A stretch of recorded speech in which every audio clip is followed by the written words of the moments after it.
আজি আমি মাষ্টৰ মজলীয়া বিদ্যালয় শাকনিবাৰী ফুলনিবাৰী আদি দিবৰ বাবে পচন সাৰ বা জৈৱিক সাৰ প্ৰস্তুত কৰিছোঁ। ধুনীয়া দিয়া এতিয়া অলপ অলপকৈ দি যোৱা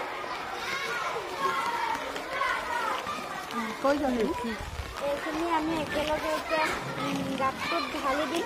কি দিছা সেইটো কোৱা, কি দিছা ইয়াত আমি শাক পাচলিৰ বাকলি যেনে জিকা বাকলি, আলু, পিঁয়াজ আদি বাকলি ইয়াত দিছোঁ। আৰু আমি লৈছোঁ ইয়াত শুকান গছৰ পাত আৰু গছৰ ফুল, আৰু আমি লৈছোঁ গৰু আৰু ছাগলীৰ গোবৰ। এইখিনিতে কি কৰিবা? এইখিনি আমি গেলি পচি যোৱালৈকে ইয়াত থ'ম। তাৰপিছত এইখিনি গেলি পচি যোৱাৰ পাছত আমি এইবোৰ শাকনিবাৰী আৰু ফুলনিবাৰী আদি দিম। এইটো তোমালোকে কি সাৰ প্ৰস্তুত কৰিছা? পচন সাৰ। পচন সাৰ।